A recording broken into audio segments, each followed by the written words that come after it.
And we are live. Welcome to another episode of the FreudenFreude weekly live stream today at a slightly different time, but I hope that there's still people out there watching. Thank you so much. Sandra, we are bringing content to help people grow as people and leaders. Hi, I'm Sandra Corona. And I am Claudia. I am a coach for leaders, for young youth, and neurodiverse people. Right. And I am a professional coach working with corporate leaders, entrepreneurs, as well as their teams in tech and beyond. And we forgot to say we are We're coaches. we, we and are yes, we are coaches. And I said young youth instead of young professionals. Oh my right. God. It's okay. It's a morning live stream today. I People, guess so. you just have to bear with us. Today we are going to talk about culture and beauty standards as part of our series on intercultural intelligence. What attracted you to this topic, Sandra? So we've talked several times about South Korea. You've told me about when you watch Korean shows, and also I was watching the trend about the double eyelid lift, right?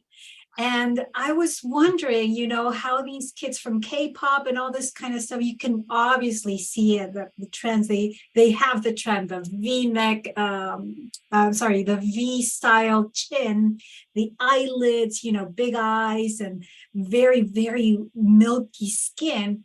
And you've confirmed this, right, through the shows that you watch. And I was thinking, how funny.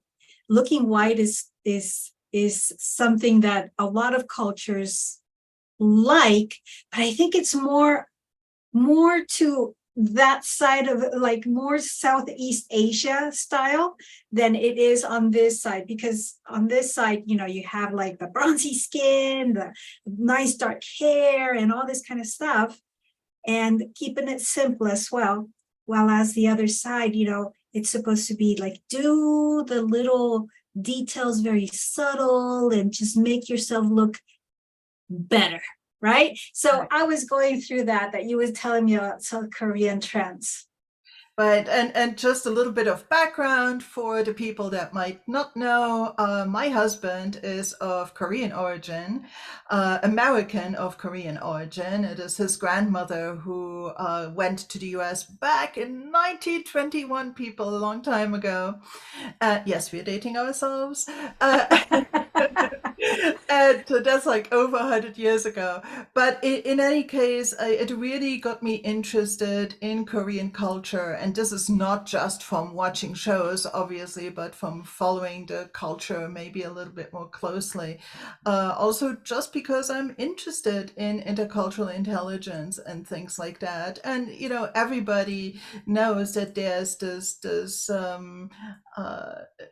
K beauty. It's actually a worldwide concept right now that people actually know what that is about. And indeed, it's they have even made a country cultural statement to make this part of their brand. Korea made beauty and their Korean view on beauty part of the trend. And I was actually lucky that when my husband went to visit Korea last year, that he brought me some Korean products. And not that it makes any magic on this face, people, but they're really, really good products. And you see that there's some kind of pride attached with just, putting themselves out there and so on. And beauty again. Who says really that maybe the beauty standards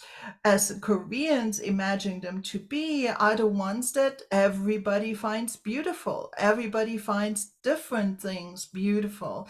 And maybe we should start this show off with saying that we are in no way here judging one standard to be beautiful and another one not to be beautiful. They are just different. It's just a very interesting thing to take a look at, right? Correct, correct. We're not experts either, but since it's a cultural, it's a cultural intelligence day, I thought it would be a good topic. Well, we thought it would be a good topic to talk about, the beauty standards. So if you allow me, Claudia, I would like to start something I was reading and it caught my attention. And I think a lot of people have done this just to test out beauty standards in different parts of the world. There's YouTube videos that you can see of people uh, kind of transforming themselves into what is the beauty standard in India, in Korea, in Brazil, in the United States, in Paris, in Denmark, in so many parts of the world. And you can see the difference, right? You can see, I love this one about the French girl, right? Everybody has the idea of the French girl, just loose hair, messy kind of style, casual. But in reality, they do put a lot of effort into it. Of course. And I was watching also a video about Italy, and oh my God, the fashion. Oh my Lord. I was like, oh, I wish I could wear all of that stuff. It's just looking so gorgeous. And by the way, the trend this year is a strong green, kind of like not military, but there's this very dark green and very colorful. So this summer, this spring, well, spring is gone, but this summer is very, very colorful. Yes. So yes, so that's the fashion style. Yeah, for me, it's already a statement to wear red and not gray. So I think it's very interesting. And the thing that strikes me the most is that the trends are what the trends are, and the standards are what the standards are. However, how much importance it has for an individual or a culture group varies greatly. Mhm. Just because, for instance, let's say the color schemes for this year is this dark green and, bright whatever colors, does not mean that everybody is following those trends.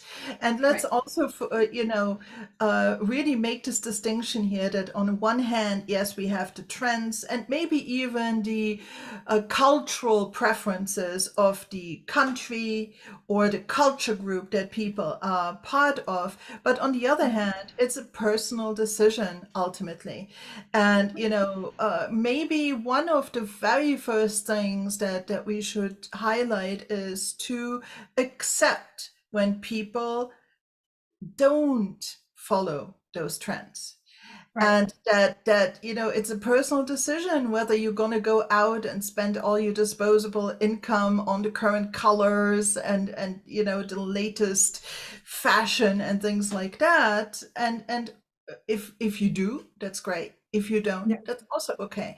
Right. And so in no way are we really really pointing fingers here at anybody. And you mentioned earlier, we are not experts. I'm as far removed of an expert on beauty and fashion and things like that. It's just, for me personally, not all that important. I like to dress up. I like to shop. I have a big penchant for coats, actually. But I'm not necessarily an ultimately girly girl. So if I sound ignorant in this show about specificities of beauty treatments and beauty standards, then it is because I'm not an expert. So take it with a grain of salt. But it's Mhm. it's very, very interesting because as so many cultural norms, I think that um, they can put a certain framework and potentially even pressure on people to follow it.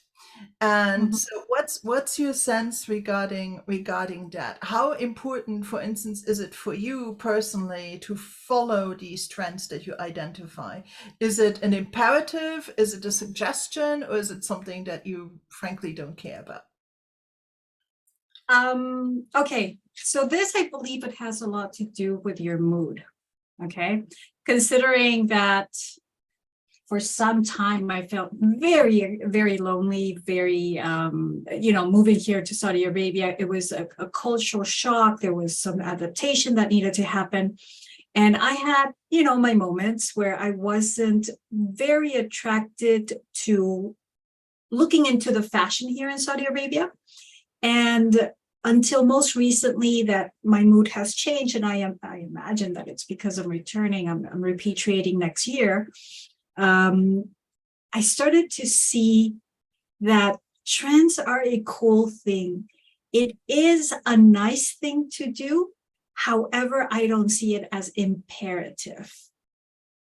That's how I manage it. And that's how I prefer to see it, because a lot of people do stress about it. And I can tell you without mentioning names or pointing out anybody, but let's say that there are people here in my compound, they stress a lot into what's the in thing right now. And there's a specialist. We have a trend specialist between that people. And they asked each other, they ask her, so what's the trend? And then what are they wearing? What are the colors? What is the, even the jewelry? Because we've seen there's also trend in jewelry, colors, nail colors, and all these stuff. And I see them all suddenly looking the same way. And that's the reason why I consider it an option. Otherwise, you kind of start looking like everybody else. That's an interesting point indeed. And it goes back to this um, identification with culture group, the sense of Yes. belonging to a culture group. And Yeah. if it's really important to you to belong to a certain culture group, you will make effort to integrate into this culture group. And Mm-hmm. fashion and jewelry and maybe the money that you're able to spend to look a Mm-hmm. certain way, because Mm-hmm. there's a financial aspect to it as well, increases this belonging, because for those people it's obviously a payoff, a positive payoff, Oh, to yes. look like the others. It's like kind of like a uniform, if you want to take it to the extreme. Yes. And the question now is, what happens to the person who doesn't do that? We are not invited to the in-girl parties. That's it. Like I'm telling you right now, that's how it is. And I have no problem with that. Let me tell you. I used to not be very happy with it until recently. I said, you know what? Everybody has the right to do whatever makes them happy. And if being on trend and if dressing with the nice, shiny, colors and the nightgowns and all this kind of stuff here in the compound, and that makes them happy, well, go for it. I really, really now see it. I used to before kind of judge it and say, oh my God, you're trying to put me in a box. And then I said, nobody's trying to make me do anything. If I want to, I'm going to join the ladies. If I don't want to, I'll continue doing my life and we continue to talk, but we're not invited to the party. That's Right. it. I mean, how much is that a sign of culture? Right? And this again, it Yes. transcends, and it's a beautiful example of the fact that culture transcends nationalities. Culture Yes. is a culture group thing, and it can even be just a, okay, expat compound thing. Mm-hmm. It's possible that your compound has a different set of practices or rules or expectations as another one, and it just has such a strong influence sometimes on the way, on what we choose to put into our lives, or how we see ourselves in our own identity. So from a coaching perspective, it's really quite fascinating, how this all ties together. And Mm-hmm. it changes, because you might be that within this one environment, it's really quite important, because in that environment, it is important, but you might, as an expat or globally mobile person, then move to a different place where the rules and mores are kind of different, and then all of a sudden that falls away. It's kind of like peer pressure, Yeah. to some extent. To some extent. Yes, yes. Let me tell you something. Up to what point does fashion extend here? So for the people that have probably heard about it, I'm going to confirm what you've heard. And for those people that are not aware of Middle Eastern fashion, well, fashion extends even to the kitchen, to your cutlery, to your furniture, meaning that if you renovate your wardrobe, you renovate everything, and it happens every holiday season. So just so that you know, this week, people, it's Eid here in Saudi Arabia and around the world for all Muslims. And we have Eid, the first Eid, what we call first Eid. Then you have Ramadan, and then you have Eid right now repeating itself. And so this one is Al-Daha. I think I'm pronouncing it correct. The past one, I can't remember, but they have different names. Anyways, each time that there's a holiday, they renovate. They truly do. And they go running to buy like new plates and new cups and new glasses, and you see everything change colors, and they're, oh my god, they're wearing such beautiful abayas. Oh, the colors, it's just, it's a colorful country right now, I can tell you that much. So yes, fashion does extend all the way to the kitchen, people, and it's amazing. Wow, wow. I mean, it gives me the itch to go shopping, right? Because my stuff is kind of the same and always, but I can see the allure of doing it that way. Most certainly. The thing is just, I mean, what bubbles up in me as I hear you say this is, what happens to the people that can't afford it? So what happens to the people that can't afford it is that they usually have, the king usually has everyday feeding people that can't afford food, that can't, that require assistance. So the king offers them housing as well as food. So there is no, let's say, there is no way for the king to say, hey, look, I'm going to pay you for you to renew everything. No, but he feeds the people in every holiday, and he gives them a monthly stipend. Okay. So people decide what they want to do. When you see them, actually, the stipend is pretty good because they have really nice cars. So if they don't renovate their kitchen and their living room and everything else, they're probably using it in their cars, buying nice cars and stuff like that. So there's Because really no poverty. right. Wow, that's a strong statement. Because, I mean, if Yes. I wanted to go now and let's say renovate here in Mhm. Luxembourg, it would be financially truly prohibitive. I mean, obviously, Luxembourg has its contingent of really well-off people that could easily do this and probably do. It's just beyond my scope of visibility. But it's very, very prohibitive to buy furniture here or to renovate a place or maybe change the color on your walls. It's very, very expensive, because hiring craftsmen to do any kind of work is really, really expensive here. And Mhm. so it's just I would feel hard pressed to even follow the trends if there was such a if I had the sense of obligation to follow some local trends. And so I could imagine that for people where it is kind of this cultural expectation to you know follow these trends, that it can be quite a difficult situation on occasion, right? Because if you have to offset that versus other things to spend your maybe scarce money on, that it can create quite a lot of pressure. Okay, Right. interesting, interesting. So again, we sit in this thing of expectation. If we maybe move from Saudi Arabia back to the example you said earlier of Korea, there's not everybody in Korea who can afford the beauty treatments, the products, the cosmetic surgery Mm-hmm. that creates kind of this what they might consider ideal Korean person. Um, Mm.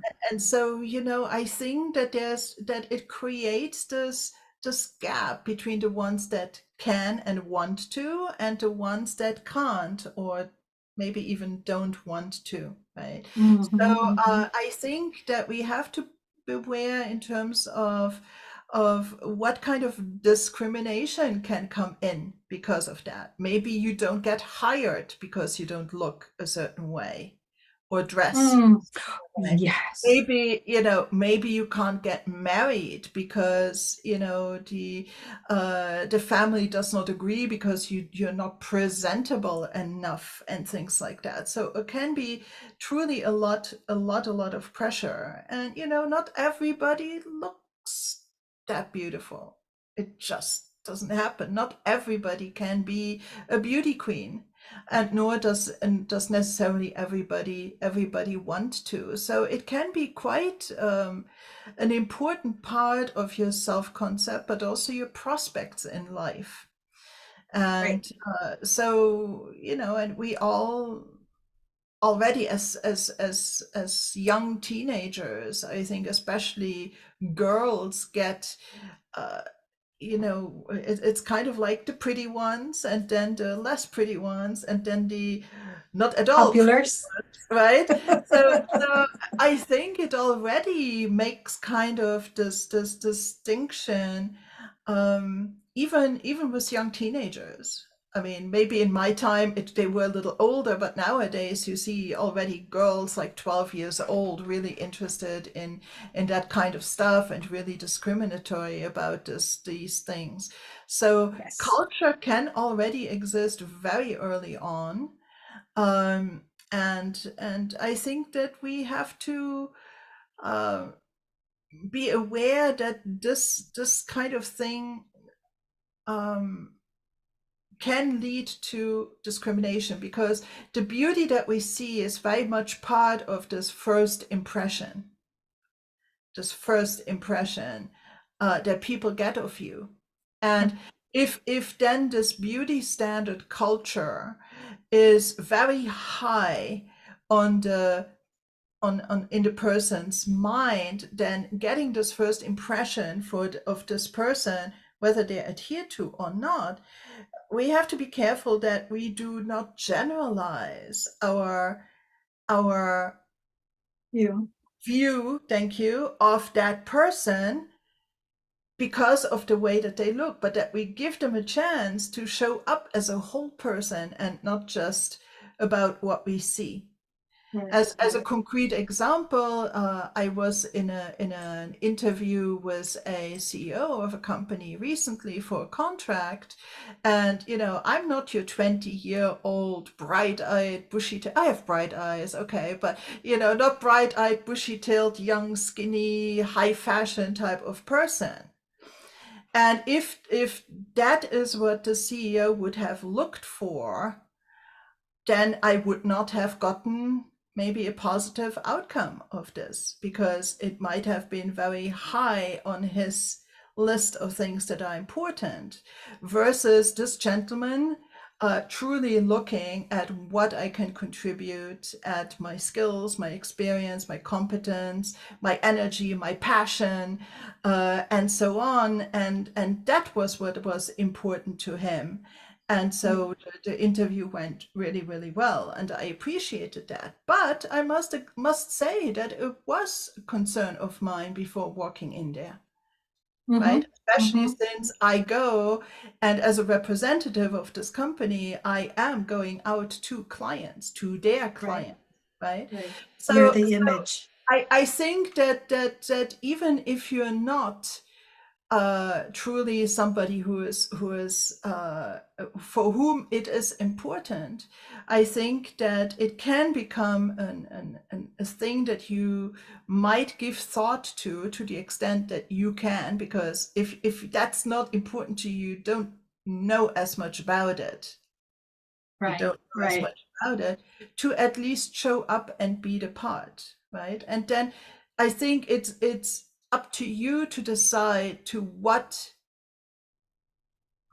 extent you want to change or not.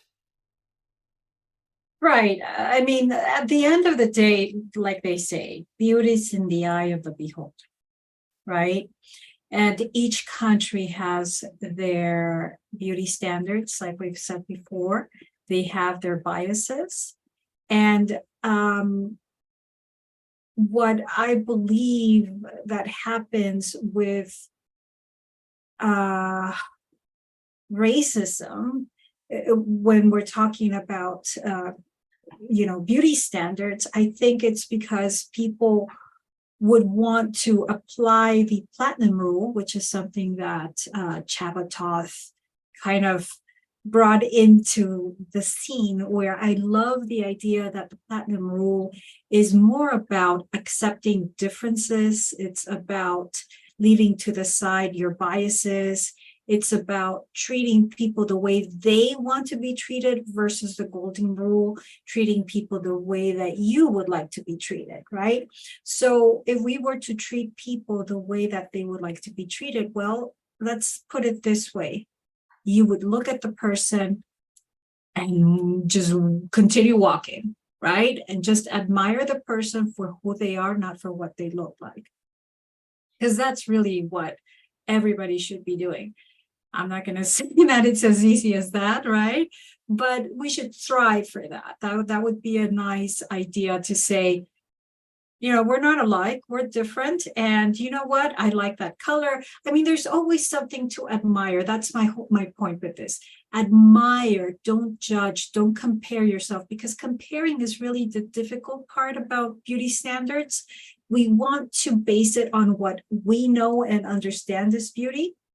And here I would like to, I don't know, it popped in my head and I was thinking, beauty standards, what is it based on? Is there a culture that you can say is dominant?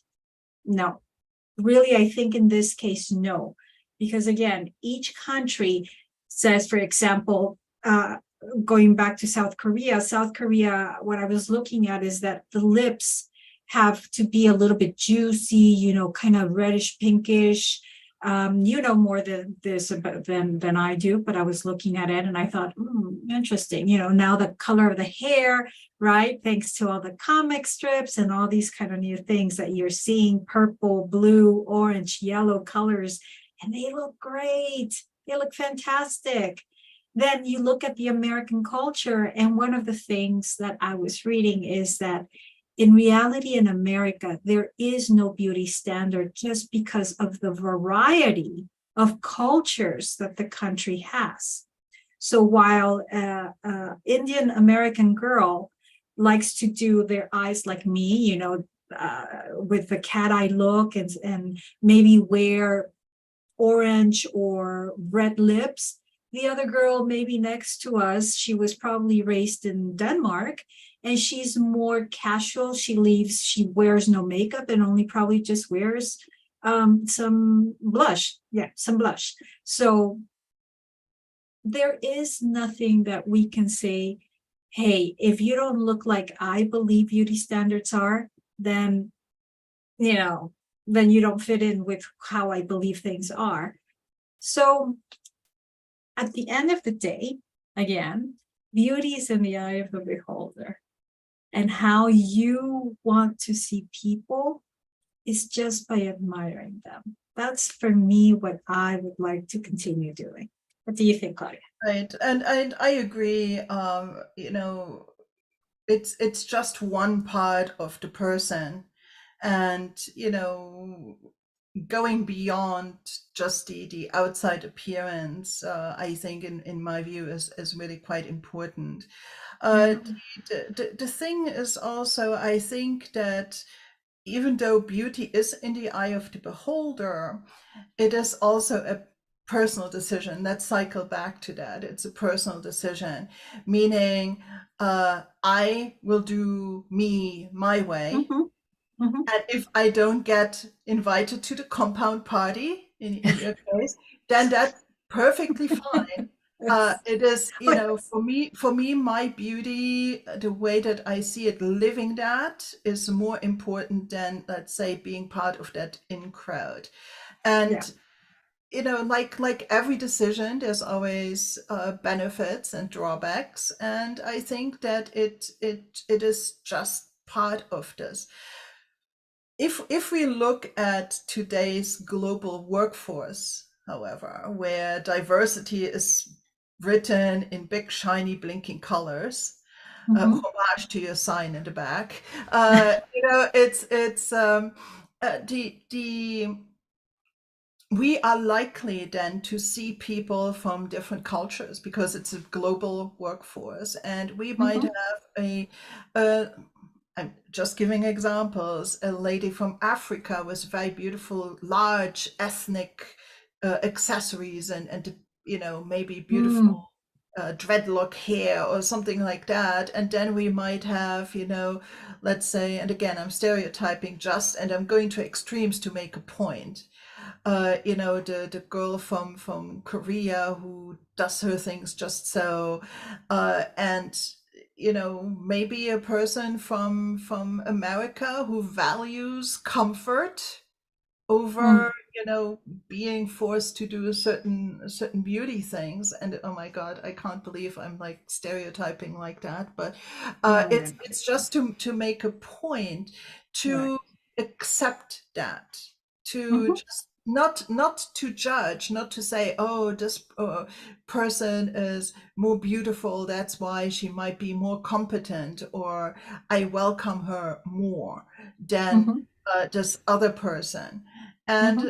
by the way, we talk a lot in terms of female things here, but this holds true as well for the guys. Oh, Facial hair, no facial hair, suit versus just, a tattered shirt of some kind. And, I mean, beauty standards also exist for gentlemen, and, yes. what kind of watch they wear, and so on. So there's it goes over all genders here. And Right. Right. so the thing is, maybe when you're then in the workplace and you have this very diverse group of people in front of you, maybe to say, okay, I have had a first impression of this person this way or that way, but it is just a first impression of an exterior appearance, and maybe a first sense of the energy of the person, but Right. it is just a first impression. Let's Yeah. now go and be open and really understand, the essence of a person more, and the contribution they can make to the collective, and so on, and not judge. Right. Right. So let's see. I wanted to talk about. Um, I wanted to, for me, to mention about how also tribes have their beauty fashion, right?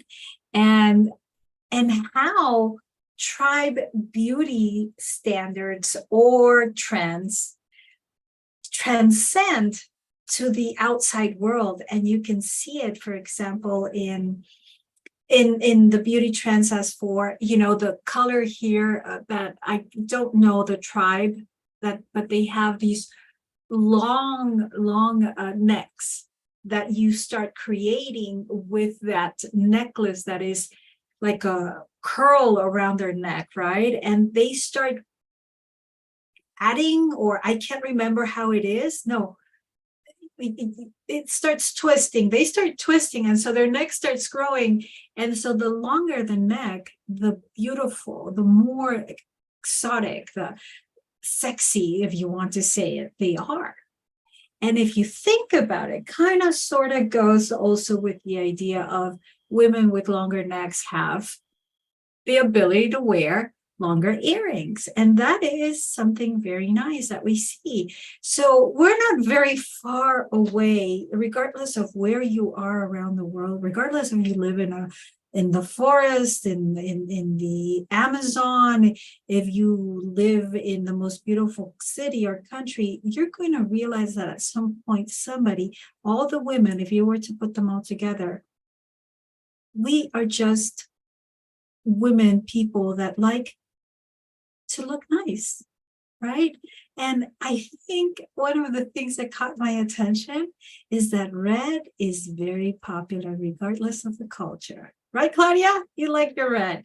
I I do like red. I can wear gray every day of the year, or black, every shade of gray, including black. But I do like my red accent, Yes. most definitely. The Yeah, and I think that it we most of us, I'm sure, would like to feel good, and everybody, I think, has their own sense of what they consider beautiful, whether or Yes. not they put effort into looking that way or not. But Right. I think even as a woman, you see other women sometimes and say, "Oh, I really would like to be able to look like that." Right? Whether then you go Yeah. out and do something, but we all Yeah. have our ideas of what we consider beautiful. And Yes. the thing is that, some people go into extremes in terms of body modification. Like you said, this thing with the long neckline, which takes them years to create, and things like that. Yes. People that pierce their ears and put these ever increasing rings in, for instance, that is what they consider beautiful, and they put a lot of effort into it over a long time.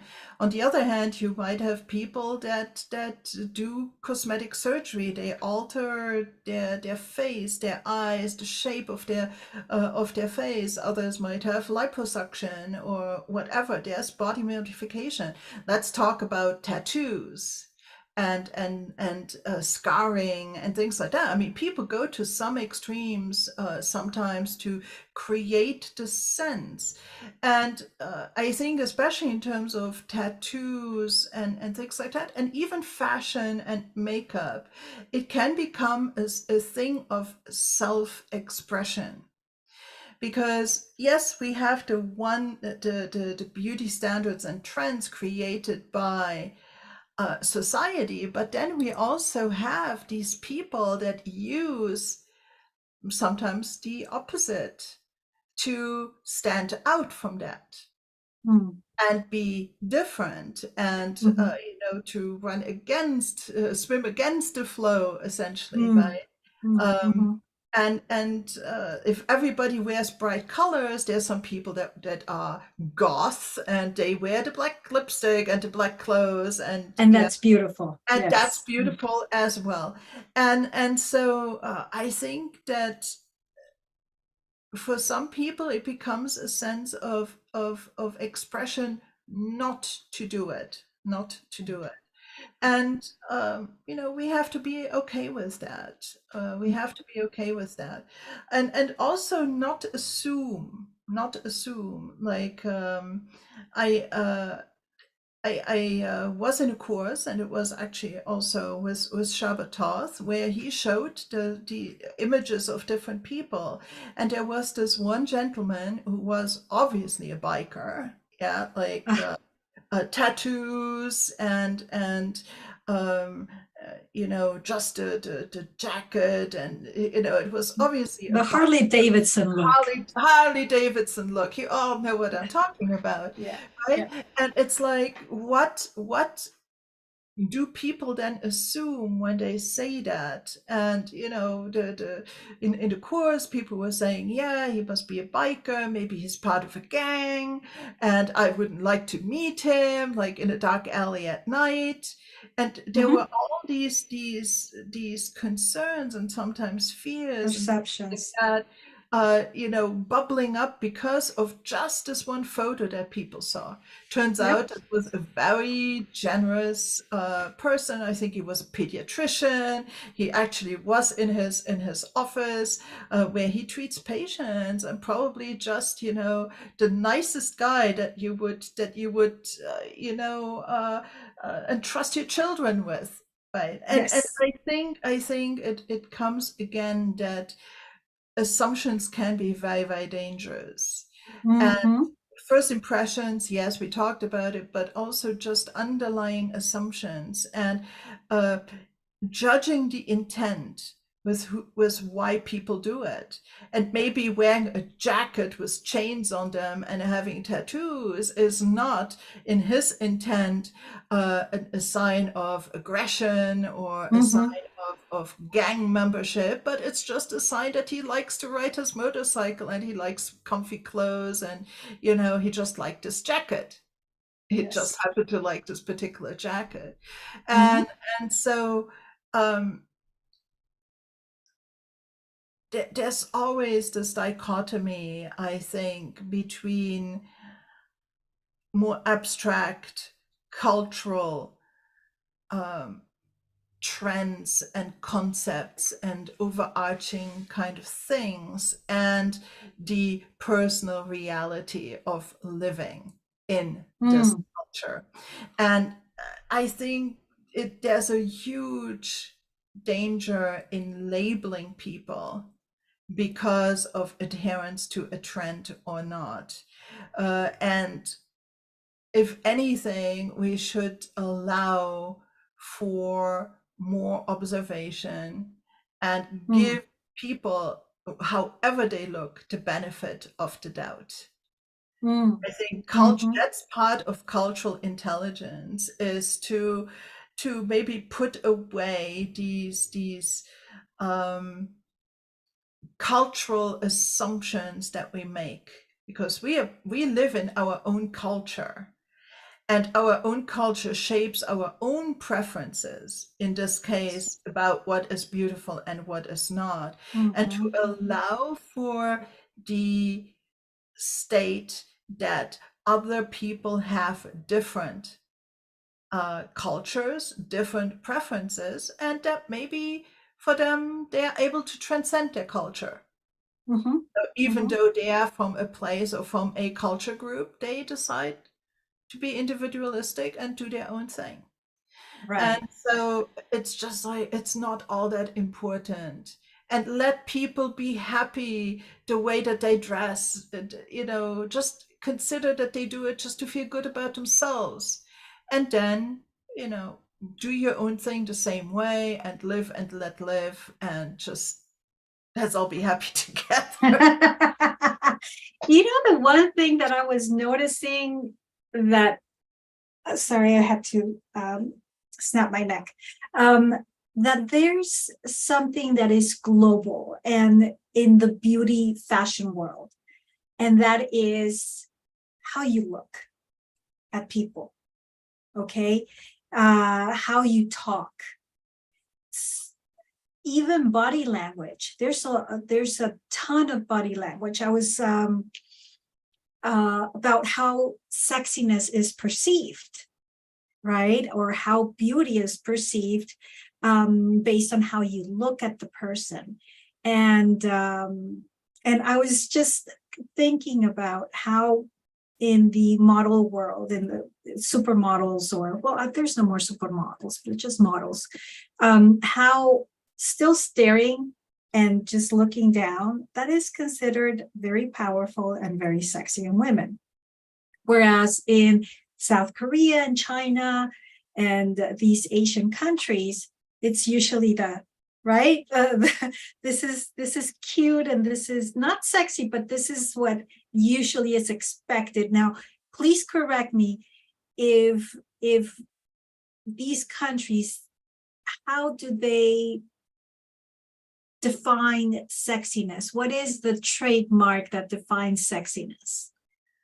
Well, I won't be able to answer that question, but it brings up a very good point. It's like how much of this is actually geared to what you call sexiness, and how acceptable is it in a culture to talk about sexiness, and how linked is beauty to sexiness Mm-hmm. versus being linked to status versus being linked to whatever other dimension, because Intelligence. right, and individuality or whatever. So there's countries where you cannot be overtly sexual, where it's taboo to be overtly sexual, and to even consider being doing something in order to appear sexual or not. It would be considered in bad taste, inappropriate, and so on. And versus in other countries, it is integral part of the whole getup. That may be the purpose of fashion and makeup and accessories and this whole thing that we Mm-hmm. blanket under beauty today Mm-hmm. is to appear sexual. And that is what is the driving force behind it. And so I think that from what I know from South Korea, it's not about being overtly sexual. It is, versus in other countries, there's always this underlying current on it. And of Mm-hmm. course, everybody's mileage varies here, people, right? And Yeah. we are no experts, so take it all with a grain of Yes. salt. But I think that it brings up a good point, right? How much of this is about sexiness and Exactly. yeah.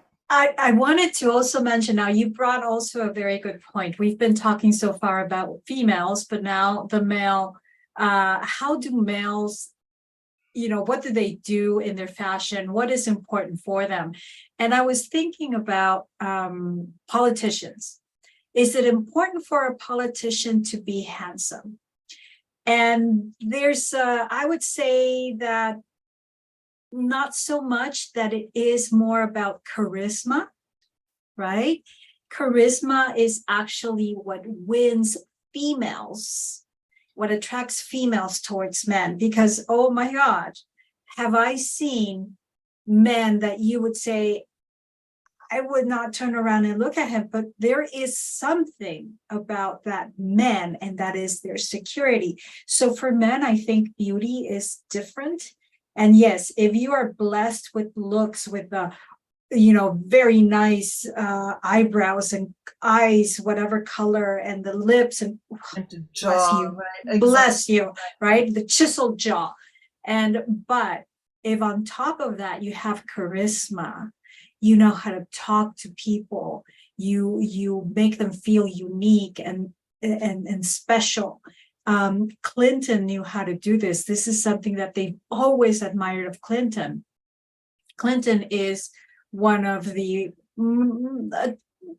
possibly one of the most attractive presidents so far. He had charisma, he was attractive, he knew how to play the saxophone. He would make people feel like they were the only ones in the room. So I think for men, beauty is different, but they also like fashion, right? And I was looking at that in New York. And so I looked at to a ton of videos, not just specific for this topic, but you start noticing how men, the nice shave, right? Not just, just wherever they can, but it has to look, yes, you can look with the 3-day beard, but it has to be nice and clean and well brushed. Their hair, if you're going to look very, how do they call it? The wolf look. I was surprised. I was like, huh? There's a haircut called the wolf? Oh my God, that is a fashion thing. Well, So, it seems like Sandra likes her metrosexual look kind of thing, right? And let's actually see that yeah, so that is of course a way to present themselves, but on the other hand, Yes. you know, you have the lumberjack look and the flannel shirt. Okay. Right, it can, I mean, it can look just as good, and the Marlboro Man kind of, you know, look, um, and the thousand mile stare and things like that. The But daddy belly or something like that, what they call it, the dad look or the bro. Yeah. Yeah. Yeah. Something like but that. but And you're right. at the professor look and all these things. But you had so there's all kinds of different things of beauty, and actually, I can find attractiveness in all these different kinds of people. Yeah. The thing is, you mentioned something very important. I think is this presence and this listening and this making the other person feel important and heard, and this presence, and in my view actually that is very a, a large part of what makes a person attractive, and much more than, you know, the outwards experience is like what kind of presence do they have. And we as Mhm. coaches, we hear also in the literature that some people really work on like executive presence and this whole Oh, yeah. charisma bit, right? But it has such a strong impact, and I think quite a few of us probably have then also felt a person with that kind of of intensity and level of listening and making you make special, irregardless of how they look. You're also going to find them sexy. You're going to be Mm-hmm. attracted to their self-confidence, Mm-hmm. and that also holds true for women, actually.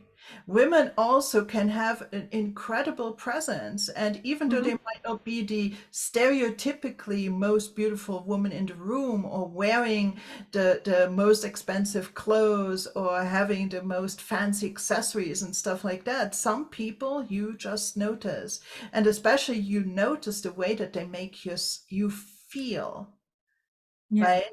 And there's a true attractiveness in there that again, I think underlines the thing to allow for more exploration and more Mm-hmm. input before you make a decision beyond the external visual first impression type of Mm-hmm. thing. Mm-hmm. Mm-hmm. and Mm-hmm. and there's an interesting thing actually. I had been in some coaching supervision group, and we had met online. So I Mm-hmm. was used to just seeing people on the small screen and things like that. I had really come to appreciate all of them. Then we all met in Luxembourg City for a face-to-face meeting. And I was really surprised by the differences in height of these different people. And you know, it was really crazy, because when you look at people on the screen, they all look, you can't really tell whether they're short or not. And when then you see them in real life, some might be really short, some might be taller than you, and it changes something. So we see that ultimately their size does not matter in who they are as people, in what we can do. It's like peeling the onion. And Mm-hmm.